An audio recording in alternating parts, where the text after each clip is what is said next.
With the kids, I don't get to drive it as much anymore, but I still do because it does bring me some joy to hear the engine sound. The turbo kicks in. Every time I drive it, it just brings me joy. It just reminds me how nice life is. Hi, my name is Alan. This is my 97 MK4 Supra. I picked it up about, I think 2016. Always wanted one of these. I love the shape and everything.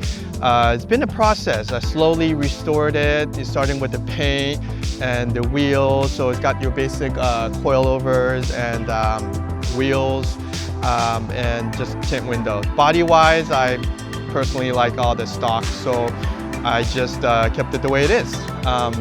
Engine-wise, just started replacing things as they went out. With the Supra, of course, it's a little bit hard to keep it stock, so I have a very basic mod, which is a single turbo and the standalone ECU.